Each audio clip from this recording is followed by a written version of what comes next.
How are you doing, Jaime? I'm doing well. How are you? Very good. Well, thank you so much for doing this interview with me. I just finished reading Catch the Jew, and I really enjoyed your journey. I think we definitely live in a strange world where people have no clue what they're fighting for or why. So thank you for risking your life to unveil the truth and open people's eyes. Thank you so much. So Catch the Jew was your first book to hit the bestsellers list in Israel.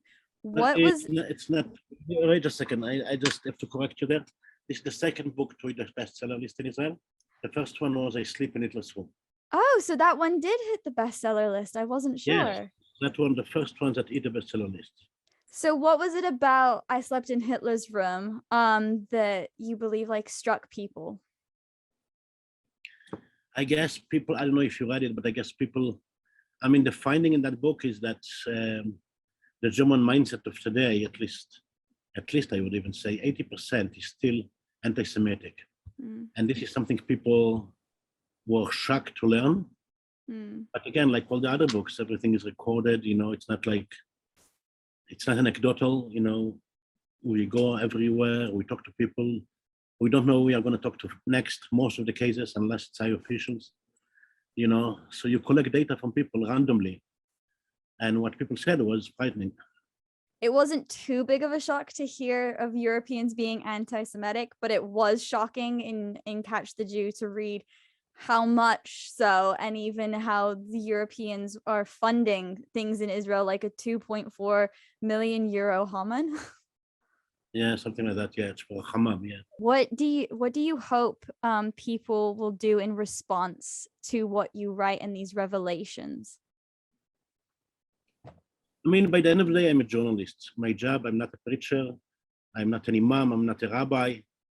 My job is not to change people. My job is to tell the people, these are the findings. This is the reality. Now you deal it with what, the way you think. I mean, I hope that by the end of the day, people will see, what's going on. This is not as the writer, but as the person, this is not my job in the book, but as a private human being. I hope that people will wake up and see the bad dream we are living in. And this is a very frightening bad dream. And realize, what they repeat all the time, bim bam boom against Israel is basically not based on fact. And the anti-Semitism is a curse. It's kind of a virus that goes on with us for 2,000 years already. I mean, it did not start yesterday. It did not start in the Middle East. I mean, before the Jews had the state of Israel, and they were around the world, Europeans blamed them for killing little Christian children and using the blood for them at certain Passover. And now they blame them for killing Palestinian children. I mean, nothing really changed. I mean, the fact that there is Israel, whatever Israel does, it's bad, because that's the way it was. That's the pattern. Whatever the Jew does is bad. The Jew is stealing, the Jew is killing, the Jew is this, the Jew is that. Nothing really changed, I mean, the patterns are the same, the accusations are the same. It's not like, okay, up to 1948, the world loved Jews. There was never a Holocaust, there was never pogroms in Europe. There was never all that thing, And all of a sudden, a state came into being and the Jews went nuts and started killing innocent people. We have been hearing this kind of killing innocent people, for thousands of years. It's not new. But it's history repeating itself, and that's what it does all the time. Everything we see today has already happened. There's nothing new under the sun, as they say. And nothing is new. The Puritanism that people have, is nothing new. I am Puritan. Everything is forbidden. I'm the only one who knows what's good or not. And of course, the Jews are always on the bad side of history. So so it's important to put it in perspective, and let people understand this is not a new issue. This is an old issue. This is a hate. It's not based on research. It's not based on fact. That hate, it's based on just pure hatred. Right. So then what is your reaction to Israel today? Because obviously Catch the Jew was written almost 10 years ago, and things in the land have shifted, though we're still under the same persecution. And I think that anti-Semitism is the Jew came into being not 10 years ago. That would be 2012. No, it was not. It 2013. 2014 or 2015 when it came out in Hebrew. and nothing really changed. I mean, most of the people who are featured in the book are the same people. The organizations are the same organizations. The so-called human rights organizations are the same organizations. The accusations that they level against Israel is the same. The money flow against Israel is the same. I mean, nothing in that thing changed. The only thing that changed is after the book came, there is a law that passed in the Knesset. It's called the kind of the NGO law, that the organizations that get money from the NGO must identify their sources, where they got it and what they got. So that's came just after the book came out. After the book came out, one of the Knesset members called me to the Knesset, and we discussed the issues. And she said, "Okay, now it's the time to put this law again, because they tried to do it before and it didn't work out. Let's do it. Let's put it on the table." And that's basically what happened. And it was passed? So it was passed. Wow. Wow. I still can't believe that you're alive. I mean, or that you can even show your face in Israel after some of the people that you met with. Are you really to tell me that no one in the book has sought retribution? I mean, on the Palestinian side, Jibril Rajub, who is like the second or third today in command of the PLO or the Palestinian Authority, at the time he tried to trick me to come into Ramallah. He probably tried to kill me there because I have been with him for months and months. And in the idea that I am a Jewish never appeared to him, never occurred to him. It's like all anti-Semites. They think that he can see a Jew from miles away. But here is a Jew standing next to him. He didn't know I was Israeli. I have an Israeli passport too. He didn't even know that I speak Hebrew, so that I understand Hebrew. He thought that I'm a German, original, German, pure German, one of those way the Jews. So he was very friendly with me. So of course, when the book came out, and then there was in the Hebrew version, the cover was in me standing together like very good friends, Of course, it hurt him. It hurt his honor. How come he couldn't figure out that I'm Jewish? Right. And he tried all kinds of tricks, but it didn't work out because I know already the man. So I know how to save. I had to keep away from for coming back to Ramallah or whatever to Jenin, and have him get me killed in a car accident or something like that. So yes. So no more going to Palestinian cities. Not at the moment, but I mean, for the Israelis, they didn't know what was happening. They did not understand, that all these human rights organizations, all these peace and love organizations, they always thought that they are nice people who are trying to make peace between them and the Palestinians. And in the book, they realized this is not the case. These organizations, European organizations, and the millions upon millions upon millions upon millions that they spend every year in the area, is not to make peace, but to make sure that the Arab hates the Jew if he doesn't yet, or continues to hate the Jew and doesn't stop hating the Jew, and preaching the racism, their anti-Semitism to everybody. So, I mean, this made a huge impact on the Israelis because before that they didn't know it.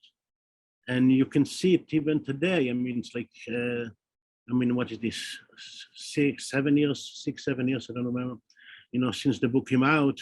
When it came out, I think in either 14 or 15, I don't remember. So, and the book came out, so it was 7 years now would be, and the people still to this day, and they walk on the street and they say, the Jews, thank you so much. I mean, it touched them so much to realize, at least it made them aware of what's going on, and they keep still. It's amazing to see how many people every time when I walk on the street and say, thank you, thank you, thank you. I mean, it's like, nobody has to thank me between you and me. I just did my job as a journalist, what I believe a journalist should do, to tell the truth and not to come up with prejudice. This is what happens in Israel today. I mean, you have thousands of journalists, they have the prejudice and they always try to prove it, and they basically, square the reality, they change the reality, but manipulate the reality in order to show how better the Jews. I mean, this is ridiculous. So the tricks that you are using are in the book, as they get to these reports, So the Israelis are now feel, okay, what everybody says about us is not based on reality. Even if I saw it on YouTube or on TikTok or whatever it is, the facts are manufactured, their editing. So yes, so I think it tells them, and they still feel, that they have the need to say thank you, so which is touching to see that. It is still touching. I mean, it makes me, it's like, on one level, I walk on the streets in Israel and I have no privacy because, there are so many of them say thank you, or whatever. And I have no privacy and I can do what I want. I can just lie down on the sidewalk and just have a fun time, drinking or what. I can do that, But on the other hand, that's the negative. The positive side, you see that that it helped people. So it's a good feeling. I remember walking the streets of Jerusalem with you, and at first I didn't know who you were, and then as soon as you mentioned Catch the Jew, I realized. And then after that, it was like every street we went on, someone stopped to either get a picture, tell you their story, or to thank you. And it was so heartwarming to see. And I loved how you and your wife Izzy just even welcomed them to the table that we were sitting at and saying, tell me your story. Yeah, she's very good at it. She's doing a great job. Yes, you're perfect partners together. I loved it. Thank you so much, Hanale. I call you Hanale, you're from Israel, Israelis it's not Hannah, do. it's Hannah. Yes. Okay. What has been the most unexpected response you've received from your books, good or bad? The most unexpected, it's like I didn't expect, people to react the way they react. It's still going on. So many years later, it's still going on, as if the book came out yesterday and as if they just read it. So the response, this overwhelming response is amazing. And the other part of it is, for me, I want more people to do these things. And I want more people to write, not like me, but to write facts, and you go into bookstores, and you see so many journalists doing the exact opposite. So it's a double feeling, and at the same time, it's like every time when I have to publish a book, it takes forever to get a publisher, because most publishers, especially here in America, I cannot publish any of my books here in America. They don't fit their political or their dogma or their pattern that they want to have. I'm a journalist who preaches to the people. I'm not the kind of journal, I'm a different kind of a journalist, and what I think a journalist should be. And to this day, since the first book came out, that was in 14, I think, I sleep in a classroom, and also, what is this, 13? I don't even remember when it came out. I have bestsellers. I have 3 Spiegel bestsellers. It's like New York Times bestsellers. And for the life of me, I can't get a publisher in America. I can't get an agent in America. So it's like, don't read the books of that man. It's like, and that's frightening, because things like this even happen. Yeah, it's supposed to be so freedom of this is speech. the bad side of it. That it doesn't exist in today's United States, and I'm sorry, but that's what the reality is. No, It just doesn't exist. It's true. So if you write a book about the Middle East, you cannot have a book written about the Middle East that puts Israel in a fair light, in a nice light, unless you happen to be a Christian, and you put Jesus and that inside. So you'll find a Christian company who will do that. But if you are not Christian, if you're Jewish, and you put a book and Israel comes out pretty nicely in the book, nobody will publish you, because on the left, which is the majority, they don't want to see that. On the right, which is, mostly Christian religious, perspective, they don't want to see you because you don't have that kind of perspective. So you're basically, as you say, nicht eine, nicht her, as you say it in Yiddish, not here, not there. It's frightening that it is like that, but that's the reality. I have tried right-wing publications, left-wing publications, I have central publications. I tried them. I can't even get an agent. Because agents don't want to represent me, not because anybody disputes my findings. That's what's important. Not enough that anybody is telling me, what the facts are not true, because I have the videos, I can prove all these things. You have the videos, I have the documents, everything is provable. If anything was false in my books, in any of the books, I would have been sued, for millions of dollars from all these organizations. Imagine you level huge accusations, this book, for example, at our international organizations. And they are showered with money, they are showered with cash. And if you say anything that's incorrect, and you can, anything you cannot prove, and anything that's good, they sue you on right and left. They have the lawyers to do that. They don't sue me, nobody is suing me. Why?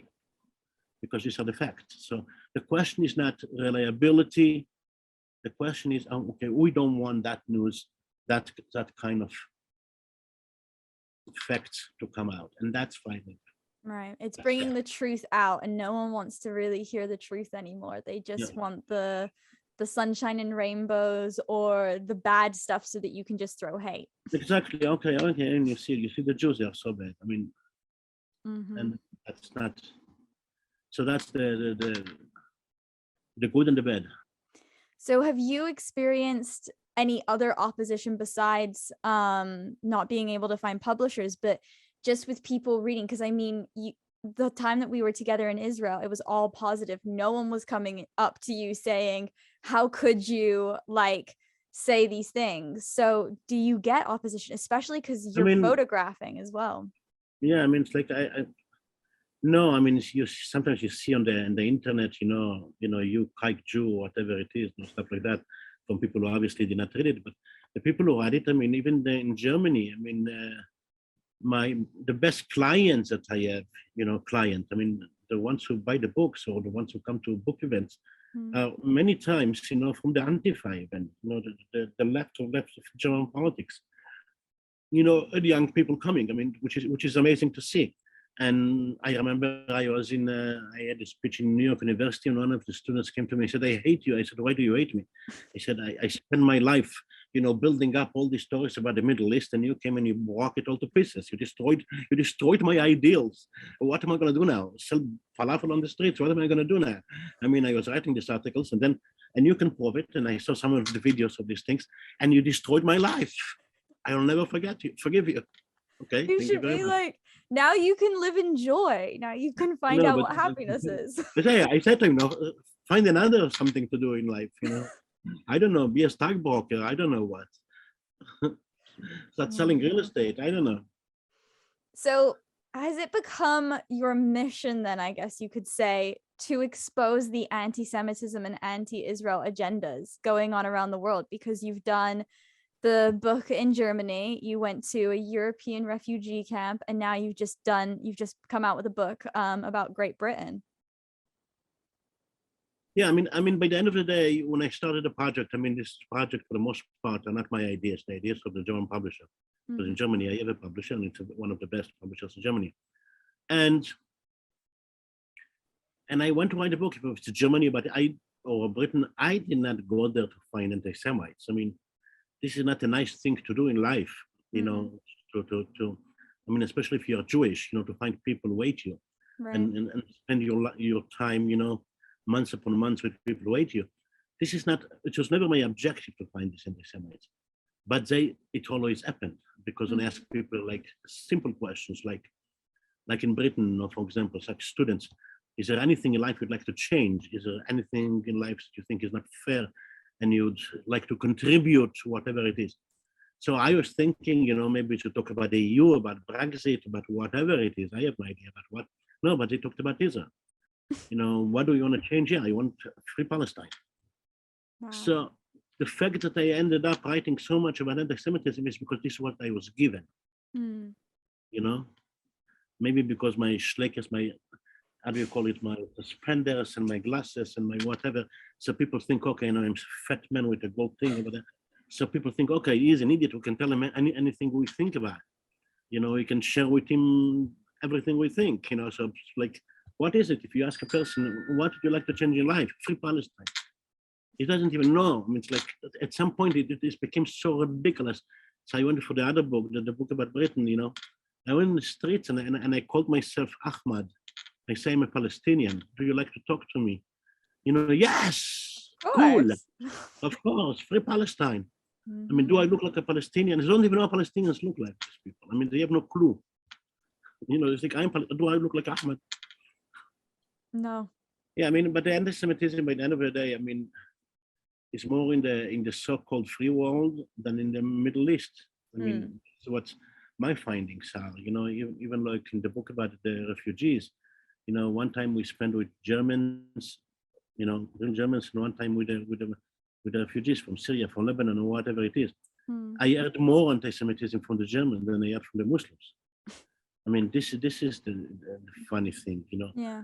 I mean, people think, okay, now there are so many refugees coming to Germany to make it anti-Semitic. Well, it's anti-Semitic anyway. I mean, they're not going to make it anti-Semitic. They are not going to help the thing, because they are already. I mean, the Germans are already. I mean, and yeah, and you see a lot of anti-Semitism here in the United States. I mean, where is it coming from? I mean, you see today, congressmen and congresswomen, say the most horrible things. They're not necessarily Muslims, sometimes they're even Jewish, like Bernie Sanders, I mean, America is becoming anti-Semitic, and it's people who look like us, Americans, Europeans, or whatever it is, who look like us, and they say these horrible things. I mean, this is the reality. So how do we start changing that? Knowing the facts, telling people the facts. That's what I see.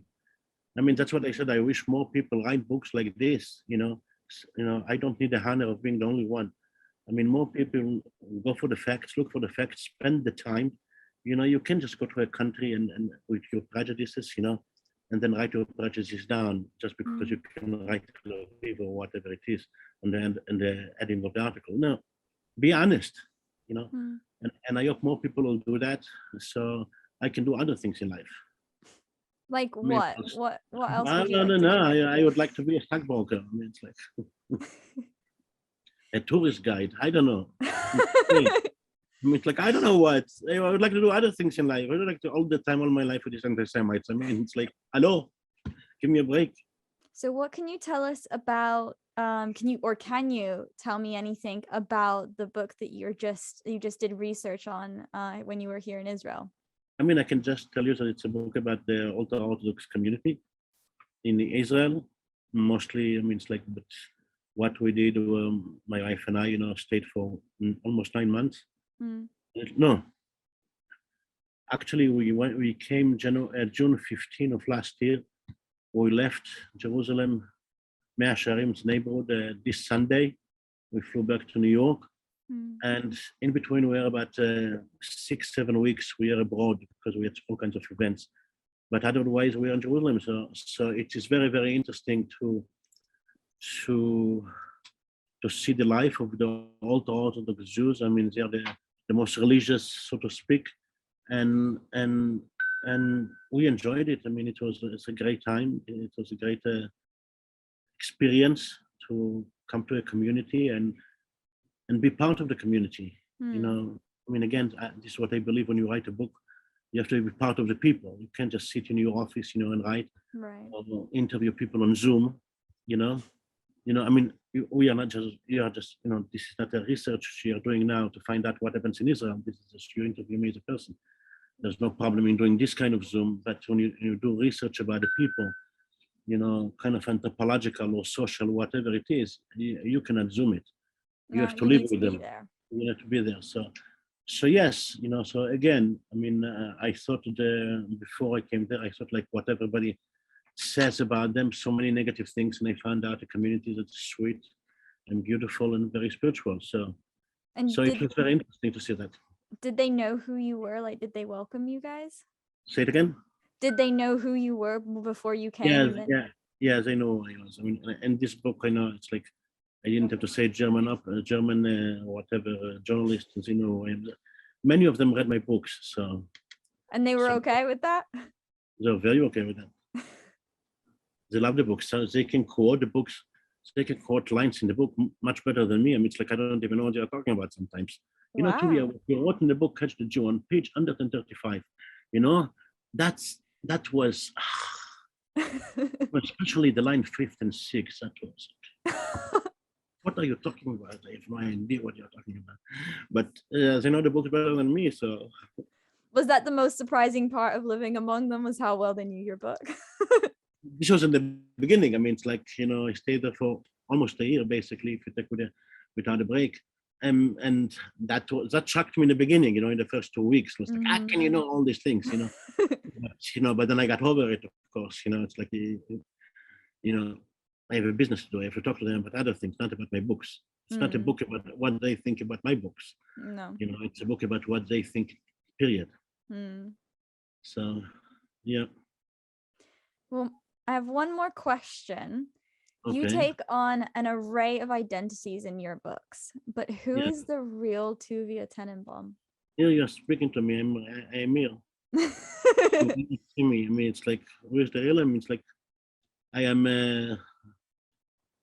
one of my capacities. I do theater, I do a journalist, I'm an author, I write books. But if you want to know who I am, by the end of the day, you can see it in the books. I think I pretty much disclose who I am in the book. I mean, in the book itself, when I talk to the reader, I don't take as Tobias or Toby or whatever, all this collection of names that I have to my name. I talk to the reader as Tuvia, and in between the things that I write about the interviews, I also conclude the books. Every book that I write, I conclude it with my thoughts about it. So I'm very open. I mean, you know what I'm doing. I mean, it's like the reader knows what I'm doing. The reader knows who I am, and it's not a secret. I'm just a human being, Yeah. And I believe that journalism, as I said to you from the top, this is my job as a journalist. I'm like a tape recorder. I have to record what people say, and I have to throw away all prejudices, even if I have them, and start from scratch. Let the people show me to their homes. Let me show it to their lives. Let people show me to their beliefs. And by the end of the day, that's who I am. I mean, it's very easy to know who I am. I mean, you read the books and you see who I am. There's nothing, there's no secret. No secret between the reader and me. That's one of the things that I try to do with the books. I talk to the reader. I mean, it's like when I write the books, I see the reader in front of me. And the readers can be anyone. I mean, it can be a Jew, can be non-Jew, can be religious, can be secular, can be right-winger, left-winger, I don't care, centers, I don't care. So I talk to the reader. So, and if you read books, it's like almost like spending time with me because I feel like spending time with you, when I write it. So there is who I am. I mean, it's not a big secret. I agree. No, for sure. As I was reading, I like almost pictured us sitting at that cafe, you just talking to me. Exactly. And I could feel your heart in it, because you're not just a journalist looking for the facts or looking for stories that will push your agenda or like what your goal is. You're actually wanting to talk to the people, get to know the people, and join the people. And that was it became the most evident to me, the scene where you were in Sfat and you went to the hospital, and there was, I can't remember, this man had just like been really injured and he'd been brought over the border to Sfat to be cared for by the Israelis, and there were all these journalists around him just wanting to get pictures and like to slam Israel and different things, and you just went and you held his hand and you sat with him and you wouldn't move. And that, like, as soon as I read that, I was like I know your heart, and I can see the like how pure you are with that. Thank you so much. I appreciate your words. Yeah. Thank you so much for taking the time to talk to me. I know you're just getting back to New York and adjusting again. Thank you so much. I appreciate it. And I was very impressed with you, and I met you, and you seem like to be a very, very nice person, a very, very talented person, a very driven person, and a very beautiful person. Thank you. You're welcome. You're welcome. And next time you're in Israel, let me know and we'll meet up. That will be great. Yes. I'm looking forward. Yes. Thank you. Yes, sweetie. Bye. All right. I'll talk to you soon. Yeah, talk to you soon. Bye.